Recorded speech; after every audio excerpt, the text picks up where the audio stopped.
What's the word, y'all? Slops from allhiphop.com, man. I'm recording at One World Studio.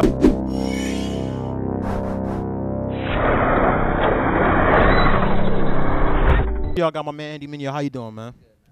Oh, I'm good. I'm good. Say it less. Yeah. Oh, man. I appreciate you coming down today, man. I know you having like a crazy run, a crazy promo run, man. You actually got here early. That's a first. You don't normally get that. Trying to change the stereotype of rappers a little bit. In a lot of ways, man. You don't normally do the stereotypical hip hop. You understand what I'm saying? How would you explain your music, or how would you you don't want to label your music? How would you describe your music? I think it's good music. It's good hip hop, and I take a lot of risks creatively. Just trying to push to find interesting sounds sonically, and lyrical concepts that are, they're usually very vulnerable. I'm very honest in my music, and I think that's the thing that people mostly are drawn to about what I create. Yeah. How do you want to break the mold? How do you come into realizing you want to break the mold? I should ask, because that's different from everything else. Vulnerability is not something. Everything in hip hop is bravado and rah tough guy. What makes you just feel like I could be vulnerable?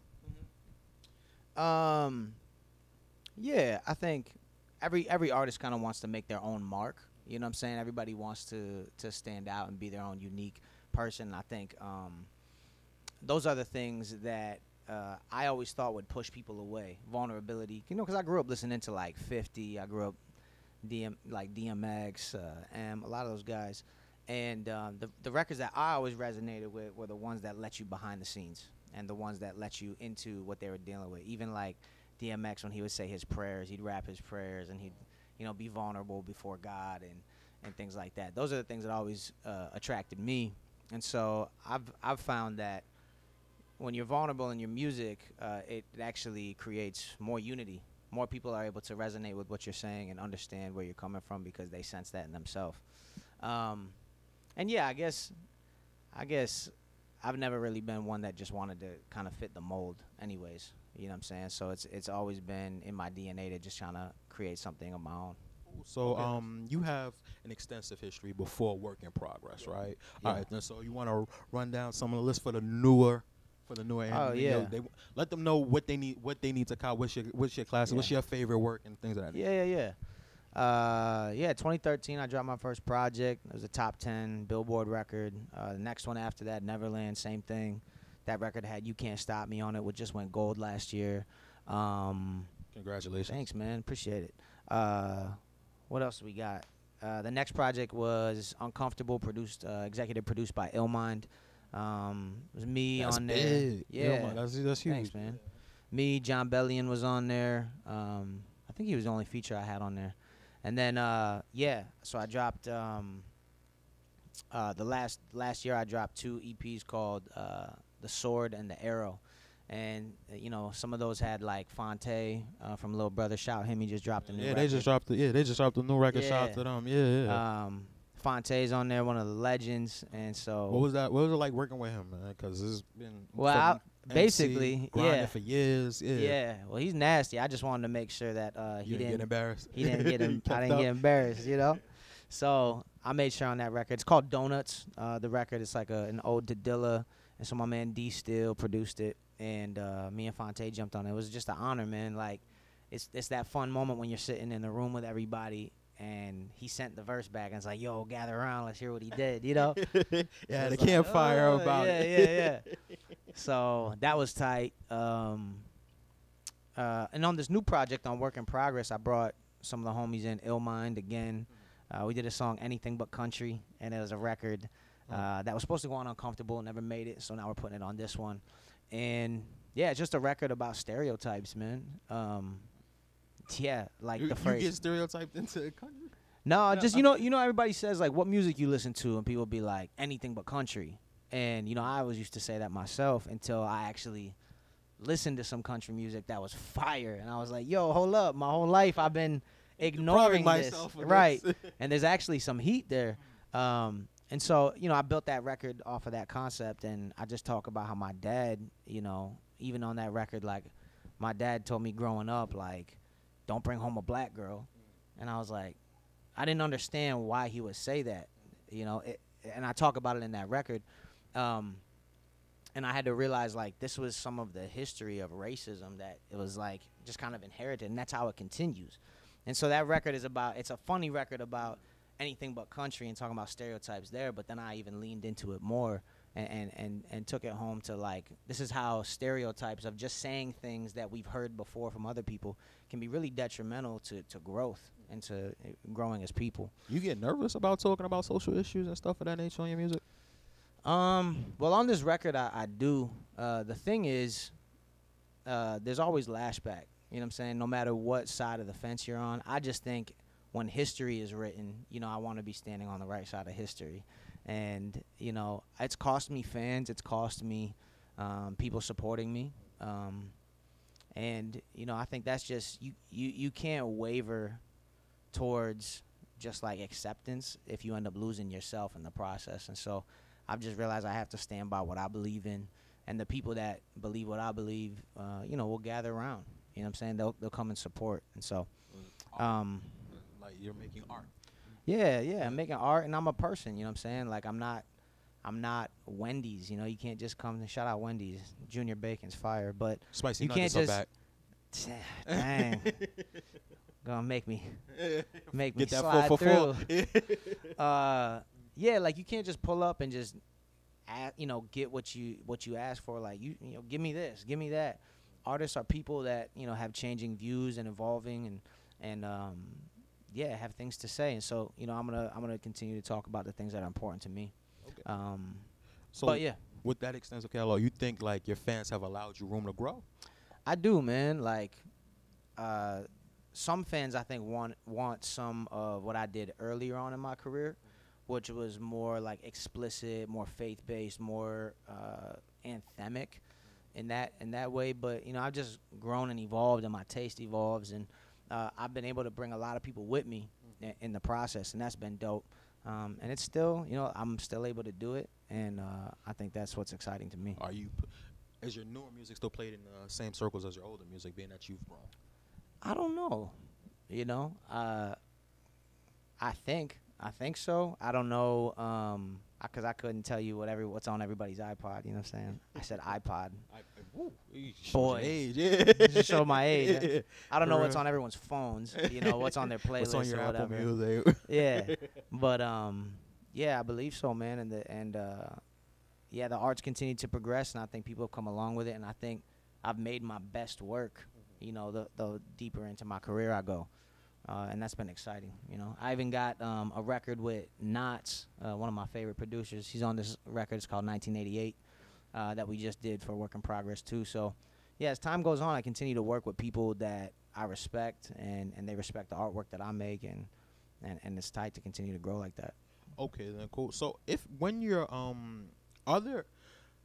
as far as, like, when you work with other artists and stuff of that nature, right, do you see yourself, like, adjusting more to, like, mainstream things, or do you stick to what Andy does best? What do you mean by that? Adjust to mainstream things? Okay, then. So, so if you would be working with a trap rapper or something like that, could you ever see yourself doing that as far as, like, future references or something like that nature? I mean, I'm always trying to expand through collaboration with other people. Like, I just did a record with Futuristic.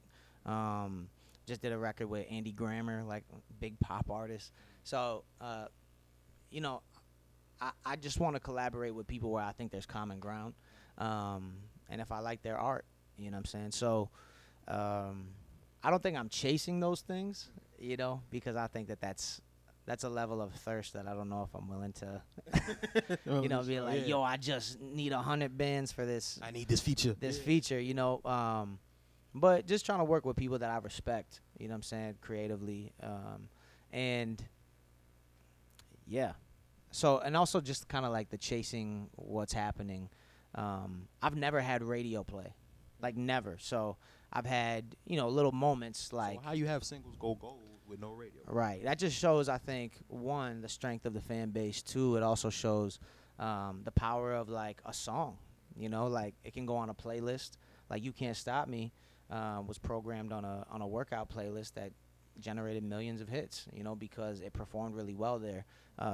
because that record was just like catering specifically to someone who wanted to Keep going. keep going, Yeah, you keep know, moving, yeah. get their 14th set of squats in. You know what I'm saying? It's like sometimes That the extra record, dip, yeah, sometimes the record just fits a format and can work.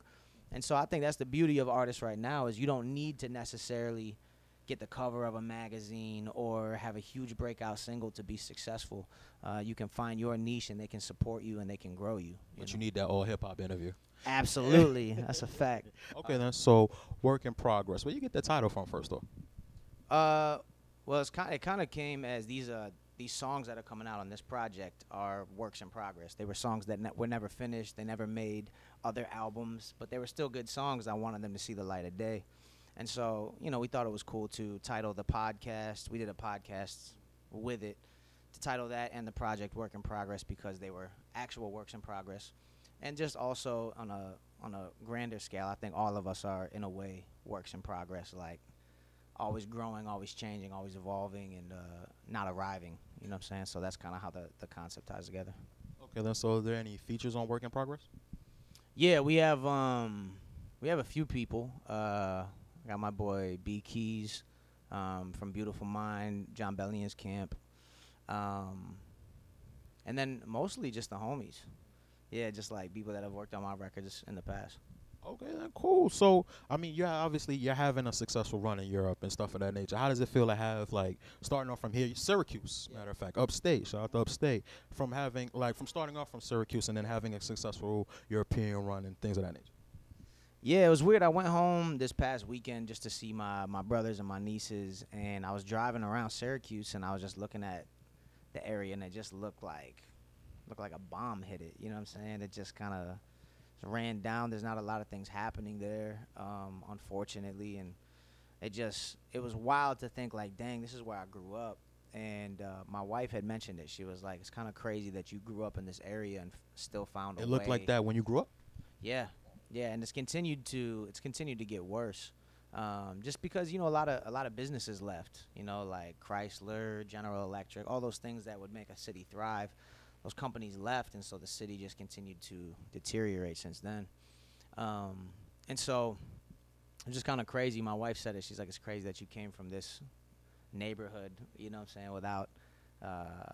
without a lot of help and still figured out a way to make it out and to make music. And now we get to travel, go to Europe, make music there.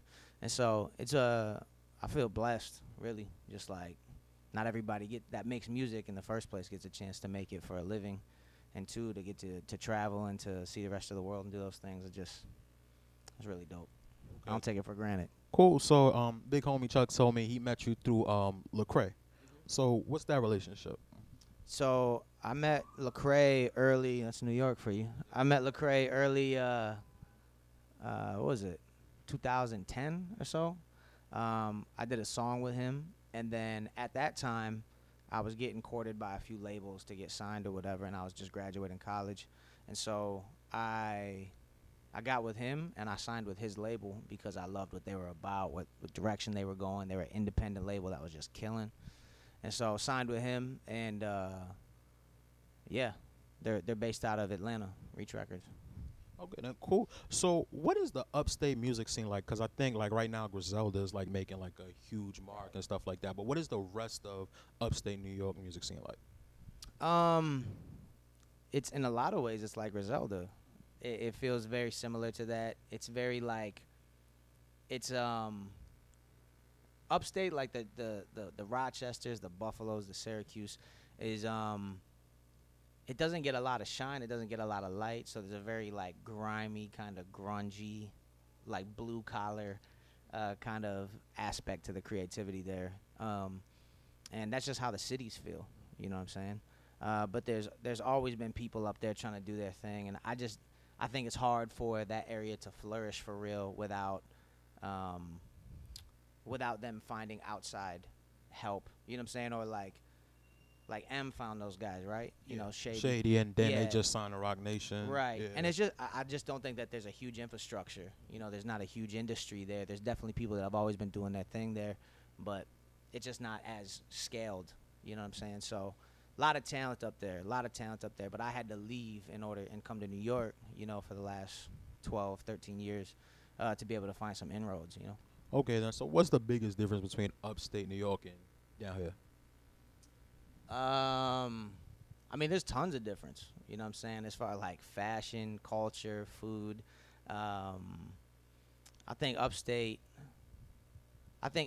There's a lot less opportunity, and so in a lot of ways there's a lot more crime. You know, so like down here in New York, I would see like I got friends from Syracuse who ended up going to jail for years because they were driving around paintballing people out of the back of a car.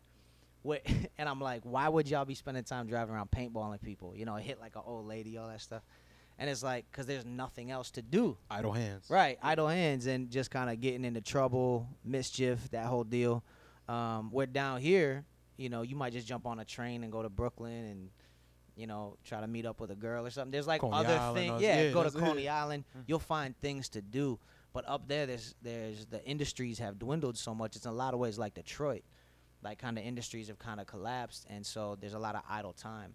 And so I think there's more opportunity to dream in a bigger city, and just to think that there could be more. But shout out to all the dreamers upstate, man, because, you know, I'm from there, and I was able to find a way, you know. You know, like when people from upstate say they from New York is looking at them funny. Like, Right. Everybody thinks New York, the state, the city is New York City. It's tiny island. Exactly. Okay, then. So what does it Syracuse and upstate? How is it incorporated into your music? I think you'll hear a lot of my humor. I think you'll hear a lot of my just kind of like grunginess and my textures in the music that I make. You'll hear that. You'll hear a lot of references. You know, you always hear me shouting out the Orangemen. Shout out to Mello. Yeah, Back in the league. For sure. So, yeah, I think that's it. I think mostly it's the texture and kind of just that, you know, in a lot of my records, the themes of, like, overcoming, the themes of, like, persevering are there, and I think that's kind of what that city made me. Okay, cool. So, since we on the NBA and stuff of that nature, you have a solid relationship with Steph. How did that come about? Steph Yeah. Curry, if you know. Yeah, Steph Curry. Yeah, man, it was dope. We did a show out in San Francisco last year. Me and Lecrae did this Better Late Than Never tour. And I'm rapping. I'm on the stage doing my thing, and I see everybody turn their eyes up to the balcony. I'm like, what's everybody looking at? You know, and I look up, and he's up there singing the lyrics. And I was like, oh. So he knew the words to your music before you. Yeah, okay. Well, he's just a supporter of what I do and what we do, and yeah, he's just supported. And so when he comes through the shows and stuff like that, we hang out. I mean, he was coming to the shows in like 2011 when we first met him before he really blew like that. I got a picture with me, him, and Andre Ward just hanging in like 2011. And it's funny, I found it the other day. But he's been supporting us for a long time. And he even used Coming In Hot, the song with me and Lecrae that we've been pushing. He called that like his life song on like a Bleacher Report interview recently, so it's bugged out. But yeah, it's always supported what we do, and then when he comes to the shows, we hang, we show love, and yeah, it's the homie. Okay, then cool. So now that we got work in progress about the job, where do you take it after that? What's the next goals on how we end out 2019? Yeah. What's 2020 looking? No, I'm right back. I'm already back to work on the series of EPs and that project Neverland 2 that I've been working on. It's just this project right here was in a lot of ways just an opportunity for me to get music that had been on the hard drives out and buy me some time as I've been creating more music for Neverland. Okay, then so we're going to see more growth and coming Absolutely. from you. Yeah. There's gonna be plenty more music on the way. And yeah, I just literally started working on the new stuff like 4 weeks ago. We went out to Cali. We did some sessions there, started gathering sounds, getting with producers. And yeah, we right back at it, you know. All right. So what are you listening to? I listen to a little bit of everything, honestly. So as an artist, part of my job is to just stay aware of what's happening. You know what I'm saying? So you're checking the new Music Friday and checking out what's happening there. But in a lot of ways, I still find myself going back to like last week I was walking around New York and I'm like, I'm throwing on Frank Sinatra right now, you know. that just whatever the feeling is. But there's a lot of artists that I enjoy. John Bellion is one of them. I love the risk that he takes, and that's the homie. Who else am I listening to right now? Daniel Caesar record that just came out. There's a bunch of stuff that just came out. It's weird. It's weird that a lot of times the music I'm listening to is not hip hop. It's just but it makes your music that much. Yeah, more, yeah. I like extra pulling from ingredients. Other stuff. Yeah, absolutely. And I feel like nowadays I'm just kind of jumping through playlists and finding new artists and enjoying that. Okay, then. So the relationship with Illmind, that's one of the dopest producers out. How did that come about, and how do you continue to still work on it? It's funny. Right when we walked in this building, I was like, "Yo, this is Illmind's old studio. He used to be over there, like 2 or 3 doors down." And so I met him through Emilio Rojas. We came through and we did a record here. And then me and Illmind just connected. I played him some of the music I was working on. He's like, yo, I'm inspired.